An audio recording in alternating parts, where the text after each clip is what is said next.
Today's chapter is 1 Samuel, chapter 25. It's a decent length chapter, and the Christian Standard Bible only has one header for the whole chapter, which is common for these Old Testament chapters. A lot of them are decent length narratives. The chapter's labeled David, Nabal, and Abigail. Samuel died, and all Israel assembled to mourn him, and they buried him by his home in Ramah. David then went down to the wilderness of Paran. A man in Maon had a business in Carmel. He was a very rich man with 3,000 sheep and 1,000 goats, and was shearing his sheep in Carmel. The man's name was Nabal, and his wife's name Abigail. The woman was intelligent and beautiful, but the man, a Calebite, was harsh and evil in his dealings. While David was in the wilderness, he heard that Nabal was shearing sheep, so David sent 10 young men instructing them, "Go up to Carmel, and when you come to Nabal, greet him in my name. Then say this: Long life to you, and peace to you, peace to your family, and peace to all that is yours. I hear that you are shearing. When your shepherds were with us, we did not harass them, and nothing of theirs was missing the whole time they were in Carmel. Ask your young men, and they will tell you. So let my young men find favor with you, for we have come on a feast day. Please give whatever you have on hand to your servants and to your son David."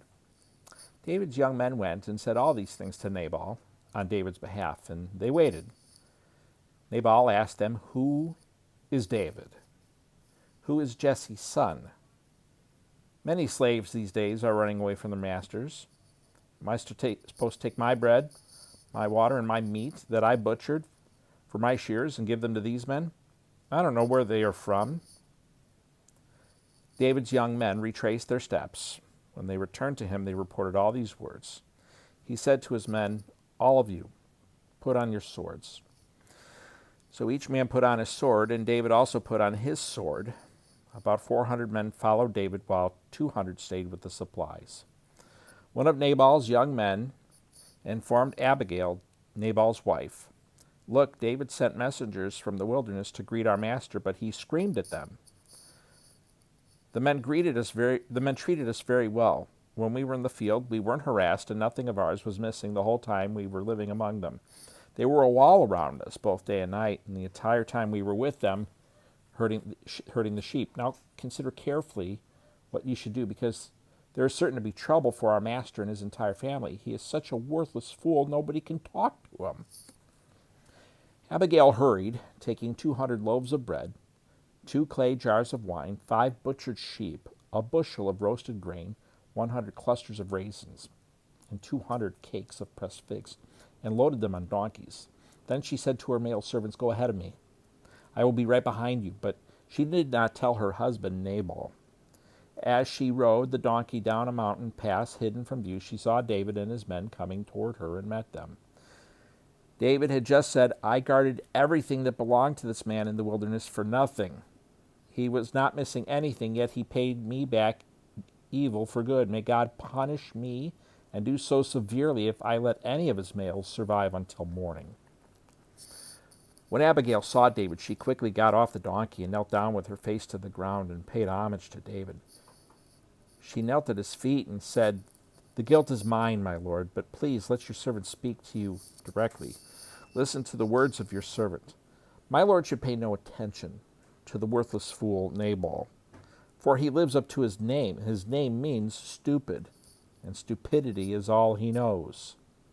I, your servant, didn't see my lord's young men whom you sent. Now, my lord, as surely as the Lord lives and as you yourself live, it is the Lord who kept you from participating in bloodshed and avenging yourself by your own hand. May your enemies and those who intend to harm my lord be like Nabal. Let this gift your servant has brought to my lord be given to the young men who follow my lord. Please forgive your servant's offense, for the Lord is certain to make a lasting dynasty for my lord, because he fights the Lord's battles. Throughout your life, may evil not be found in you. Someone is pursuing you and intends to take your life. My lord's life is tucked safely in the place where the Lord your God protects the living, but he is flinging away your enemies like stones from a sling. When the Lord does for my Lord all the good he promised you and appoints you ruler over Israel, there will not be remorse or a troubled conscience for my Lord because of needless bloodshed or my Lord's revenge. And when the Lord does good things for my Lord, may you remember me, your servant. Then David said to Abigail, Blessed be the Lord God of Israel, who sent you to meet me today. May your discernment be blessed, and may you be blessed. Today you kept me from participating in bloodshed and avenging myself by my own hand. Otherwise, as surely as the Lord God of Israel who lives, or as surely as Lord God of Israel lives, who prevented me from harming you, if you had not come quickly to meet me, Nabal wouldn't have had any males left by morning light. Then David accepted what she had brought him and said, Go home in peace. See, I have heard what you said and have granted your request. Then Abigail went to Nabal, and there he was in the house, holding a feast fit for a king. Nabal's heart was cheerful, and he was very drunk. So she didn't say anything to him until morning light. In the morning, when Nabal sobered up, his wife told him about these events. His heart died, and he became a stone. About 10 days later, the Lord struck Nabal dead. When David heard that Nabal was dead, he said, Blessed be the Lord who championed my cause against Nabal's insults and restrained his servant from doing evil. The Lord brought Nabal's evil deeds back on his own head. Then David sent messengers to speak to Abigail about marrying him.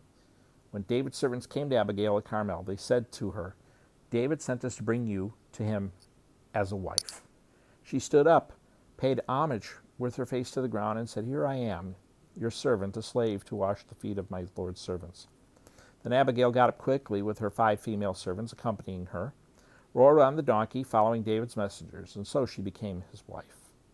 David also married Ahinoam of Jezreel, and the 2 of them became his wives. But Saul gave his daughter Michal, David's wife, to Palti, the son of Laish, who was from Galim. And that is 1 Samuel, chapter 25. Thanks for watching or listening, and hope you have a great day. Hope to see you tomorrow.